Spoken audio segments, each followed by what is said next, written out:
I arrived at Brooke's house with a warm casserole in my hands and a smile on my face. It was supposed to be a normal Sunday dinner, the kind we'd been having since Mom passed away 2 years ago. But when Brooke opened the door, her eyes were cold in a way I'd never seen before. She didn't even say hello. She just looked at me and asked, "Where's Mom's bracelet?" I blinked, confused. "What bracelet?" Her boyfriend Nolan stepped up behind her, and he had this look on his face like he was pretending to be concerned. "I saw it in her purse yesterday when she was here," he said quietly. That was the exact moment I realized that family could sound like strangers. That people you loved could look at you like you were nothing. Brooke's voice got louder and sharper. "Empty your bag.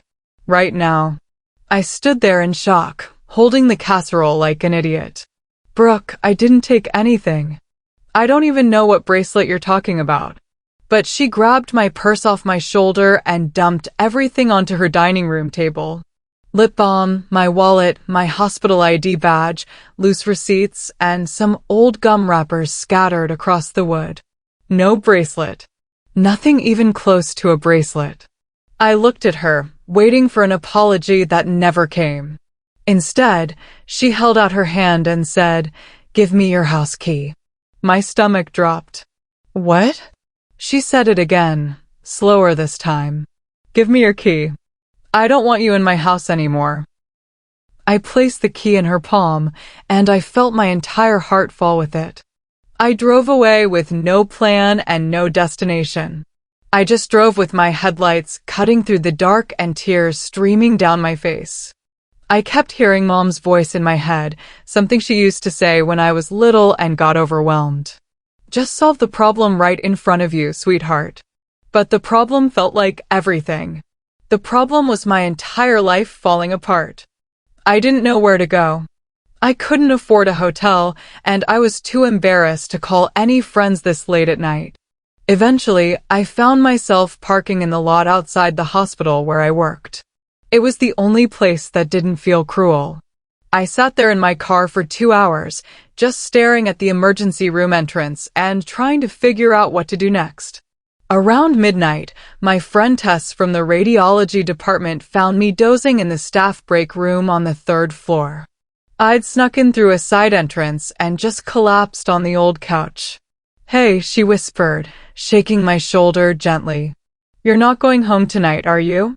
I shook my head, too tired and too hurt to even explain what had happened. Tess didn't ask any questions. She just reached into her purse, pulled out a spare key, and pressed it into my hand. "My apartment. The address is on the tag. Go there. I'll be home in 4 hours when my shift ends." That ugly, uncomfortable couch in her tiny apartment became my restart button. It became the place where I began to rebuild everything that had been torn down in one horrible night. At work the next day, I buried myself in my job as a medical billing specialist. I needed something to focus on besides the pain. I was reviewing insurance claims when I spotted a major error that would have cost a patient her critical medication. The insurance company had denied coverage based on incorrect coding. I spent 3 hours gathering documentation, making phone calls, and filing an appeal. When I finally got the approval, I called the patient myself to let her know. She cried with relief on the phone, and through her tears she kept saying, "Thank you. Thank you so much." In that moment, I remembered what having a purpose actually felt like. I remembered that I was good at something that mattered. My boss, Mrs. Dalton, left a handwritten note on my desk the next morning. It said, "Your tracking system idea saved our department 18% in denials this month. Keep going. You're making a real difference here." I read that note 5 times, and each time it made me feel a little bit stronger. That same night, my phone buzzed with a text from Brooke. It said, "Don't contact me again." I mean it. I stared at those words, and something inside me shifted. Instead of crying, I deleted the message. Then I opened my laptop and kept working on improving our department's appeal process. If my own sister didn't believe in me, fine. I'd prove my worth somewhere else. I'd build something that couldn't be taken away with lies. I started organizing 5-minute morning meetings with our billing staff to share patterns I'd noticed in insurance denials. At first, people seemed skeptical, but they listened. I showed them shortcuts, common errors, and how to write stronger appeals. Within 2 weeks, our approval rate jumped. Every single successful appeal felt like laying another brick in a wall that could actually hold me up. Mrs. Dalton started calling me the denial whisperer as a joke, but I could tell she was impressed. My coworkers started coming to me with their toughest cases. I helped a single dad get his son's asthma medication covered. I helped an elderly woman get approval for her husband's cancer treatment. Each victory made the pain from Brooke's accusation hurt just a little bit less. One afternoon, Tess showed me something on her phone. It was Brooke's new social media post from that morning. In the photo, Brooke had her arm lifted up, posing for the camera, and on her wrist was a gold bracelet that caught the light. Mom's bracelet. The one she'd accused me of stealing. The one that supposedly disappeared. I felt my blood run cold. She's been wearing it this whole time, I whispered. Tess nodded, her face angry on my behalf. The thief has been wearing the proof all along. I screenshot the photo and saved it to my phone. I didn't know what I'd do with it yet, but I knew I needed evidence. Evidence that I'd been telling the truth from the very beginning. A few weeks later, I was going through the hospital's vendor correspondence files as part of my new responsibilities. That's when I saw a name that made me freeze. The new sales representative for one of our medical supply vendors was listed as Nolan Hayes. Same first name. Same last name. I pulled up his profile photo from the company database, and my stomach turned to ice. It was him, Brooke's boyfriend. The same man who'd claimed to see a bracelet in my purse. He'd been doing business with my hospital this entire time, and I'd had no idea. I sat there staring at his smug face on the computer screen, and suddenly everything felt connected in a way I couldn't quite explain yet. But I knew something was very wrong. My phone rang on a Thursday afternoon. It was Brooke, and her voice sounded brittle and stressed. Can you pick up Mia from school? I'm stuck at work, and Nolan's out of town. Mia was her 8-year-old daughter, my niece. I wanted to hang up. I wanted to tell her that she'd made it clear I wasn't family anymore. But then I thought about Mia's face, and I couldn't do it. Fine. I'll get her. When I picked Mia up, she ran to my car with the biggest smile and threw her arms around me.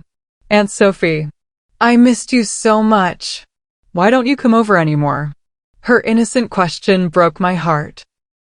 Looking at her happy face in my rearview mirror made it impossible to stay completely angry at Brooke, no matter how badly she'd hurt me. 2 weeks later, Mia collapsed during a weekend visit with me at the park. One minute she was laughing on the swings, and the next she was on the ground, pale and shaking. I rushed her to the emergency room, and the doctors ran tests for hours. They finally told us she needed an advanced therapy treatment for a rare autoimmune condition they'd discovered. It was serious, but it was treatable if she could start the medication right away. I prayed that her insurance company wouldn't deny the treatment. I'd seen too many denials in my work to be optimistic. Monday morning, the letter arrived. I was there when Brooke opened it. Her hands shook as she read the words, and then she looked up at me with devastated eyes. The treatment had been denied.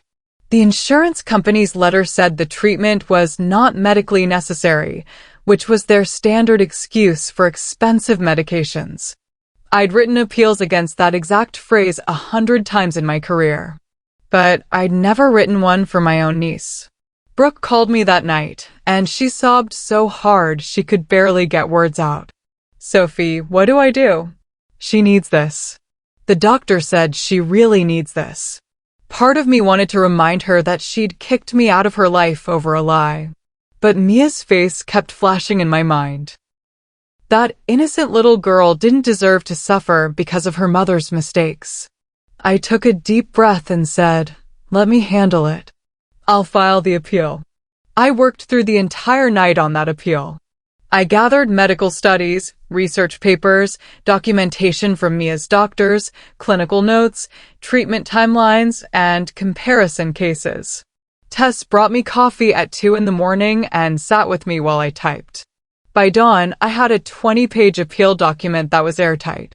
Every single argument was backed up with evidence. Every claim was supported by medical research. At 6 in the morning, I attached all the documents, wrote a cover letter explaining Mia's urgent situation, and hit send. I pressed my hands together and whispered to nobody in particular, "Please. Please come through for her." Then I closed my laptop and finally let myself sleep for 3 hours on Tessa's couch. While I waited for the insurance company's decision, I kept myself busy by reviewing vendor files at work. That's when I noticed something strange. Nolan's name appeared over and over again beside supply orders that seemed way too expensive. For bags that cost 3 times the normal rate. Basic surgical supplies priced like they were made of gold. I started comparing his invoices to other vendors, and the pattern was impossible to ignore. He was overcharging the hospital by huge amounts. I printed out one page of invoices that showed the clearest evidence, and I felt the air in my office go cold. This wasn't just about a stolen bracelet anymore. This was fraud. Real, serious fraud that was costing the hospital thousands of dollars. I took the flagged invoices to our compliance department. 2 serious-looking women reviewed the documents while I stood there nervously. They exchanged quick glances that told me they saw exactly what I was seeing. "We'll look into this immediately," the older one said. "Thank you for bringing it to our attention." I didn't tell them that the man behind those fraudulent invoices had shared my last family dinner before destroying my relationship with my sister. I didn't tell them he'd lied about seeing a bracelet in my purse. I just nodded professionally and left. But walking back to my office, I felt something shift inside me. The truth was coming out, whether anyone was ready for it or not. Brooke called me after midnight, her voice panicked. "Nolan says there's some kind of investigation at the hospital. He says it's all just a mix-up with paperwork." I was quiet for a moment, then asked calmly, like the bracelet was a mix-up? She went completely silent on the other end of the line. I could hear her breathing, but she didn't say anything. Then my email notification pinged loudly in the quiet room. I pulled my laptop closer and opened the message. The subject line read, "Appeal decision uploaded." My heart started pounding so hard I thought Brooke could probably hear it through the phone. I clicked the file with shaking hands, afraid of what I might see. The first word on the page was all I needed to see. Approved. Mia's treatment had been approved. Every single point in my appeal had been accepted. I pressed my forehead against my laptop monitor and just wept. All the stress, all the sleepless hours, all the research had been worth it. I called Brooke back and told her the news. She started crying and kept saying over and over, "You're my hero. You saved her. You saved my baby."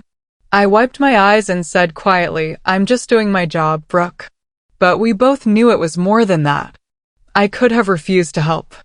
I could have let her struggle alone after what she'd done to me. But I hadn't. Because at the end of the day, Mia was innocent. And some things matter more than pride or hurt feelings. Mrs. Dalton called me into her office on a Friday afternoon. I was nervous, thinking maybe I'd done something wrong. Instead, she smiled at me and said, "Sophie, we're promoting you to Revenue Integrity Lead. New title, new office, and a significant raise. You've transformed this department." I was so shocked I almost cried right there in front of her. While I was celebrating this huge moment in my career, the compliance department was quietly tracing hundreds of fake supply orders. They'd discovered that Nolan had been running his fraud scheme for almost 2 years. Every inflated invoice, Every fake order, every overcharged item was being documented.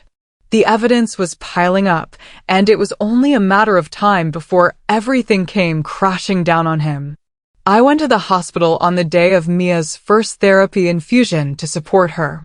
She was scared, and I held her hand while the nurses set up her for. Brooke sat on the other side of the bed, and halfway through the treatment, she reached across and squeezed my hand. "Sophie, I can't believe you'd still help us after what I did to you. After I kicked you out and accused you of stealing." I looked at her tired face and said honestly, "You didn't hurt Mia. She doesn't deserve to suffer for your mistakes." Outside the treatment room door, I noticed a man with a hospital vendor badge standing in the hallway, looking nervous and out of place. It was Nolan, and he looked like he knew his world was about to fall apart. The complete audit logs came back 3 days later. Nolan's signature was on over 200 inflated invoices spanning 18 months. The dates matched up perfectly with times when Brooke had been on vacation or away from home. That's when I realized something that made my blood run cold. The bracelet lie hadn't been random at all. Nolan had needed me out of Brooke's house because I was getting too close to noticing something. Maybe I'd seen paperwork. Maybe I'd asked too many questions about his job. Kicking me out kept me away from their house while he continued his scheme. The stolen bracelet accusation was just his way of making sure Brooke would turn against me completely. It had all been calculated and deliberate. I was invited to present our new billing process to the hospital's board of directors. I stood in front of 20 people in suits and walked them through everything we'd accomplished. Increased approval rates, decreased denials, better patient outcomes, and massive cost savings. They were impressed. Then the compliance director stood up and said she had something to add. She pulled up a presentation showing the fraud trail they'd uncovered. Line by line, invoice by invoice, she showed how one vendor had been systematically overcharging the hospital. When Nolan's name appeared on the screen in bold letters, I heard Brooke gasp from the back of the room. She'd come to support me and ended up witnessing her boyfriend's crimes being exposed to the entire hospital leadership. Her face went white as paper. Investigators from the state medical board visited Nolan's vendor office that same afternoon. By evening, his email address had vanished from the hospital's vendor portal. All his access had been revoked. His company's contract was terminated immediately. Brooke texted me around 8 at night. "Sophie, people are saying Nolan's under some kind of review. Is that true? What's happening?" I stared at that message for a long time before responding. Finally, I typed back, "Yes, it's true. And it's just beginning. He's been stealing from the hospital for almost 2 years. 3 dots appeared, disappeared, and appeared again. Then her next message came through. Just 2 words. "I'm sorry." I didn't respond right away. I just sat there holding my phone, feeling vindicated and sad at the same time. Brooke was waiting for me outside the hospital the next evening. Her eyes were red and swollen from crying. On her wrist, catching the streetlight, was Mom's gold bracelet. "I need to tell you the truth," she said, her voice breaking. "I lied to protect him. Nolan told me you were asking too many questions about his work. He said you were jealous and trying to cause problems. He convinced me to accuse you of stealing so you'd stop coming around.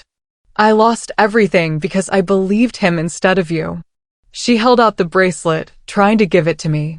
I looked at it for a moment, then gently closed her hand around it. "Keep it, Brooke. Just remember who paid the price for his lies. And remember who saved Mia anyway." Nolan was arrested 2 weeks later on multiple counts of medical fraud and theft. The news coverage was everywhere. When his assets were frozen by the court, Brooke lost her house because it turned out he'd been paying the mortgage with stolen money. She had nowhere to go and no savings. I could have walked away. I could have said she'd made her choices and now she had to live with them. But I didn't. I found her and Mia a small apartment through a hospital charity program that helped families in crisis. I co-signed the lease and helped them move in. That same week, the hospital board named me Director of Revenue Integrity for the entire state network. My career had gone from regular billing specialist to director in less than a year. All because I'd refused to give up. 6 months later, we held a ribbon-cutting ceremony at the hospital. We were unveiling the Patient Access Help Center, a free program that ran 3 evenings a week to help families whose insurance claims had been denied. Real experts who could file appeals and fight for coverage. Reporters came to cover the event, and one of them asked me a question in front of everyone. "Director, why would you help the sister who wronged you so badly?" I looked over at Brooke, who was standing quietly beside Mia in the crowd. I took a breath and said, "Because lies break homes. But truth builds them again. And sometimes we get a chance to be better than the worst thing someone did to us." Brooke started crying quietly, and Mia reached up to hold her hand.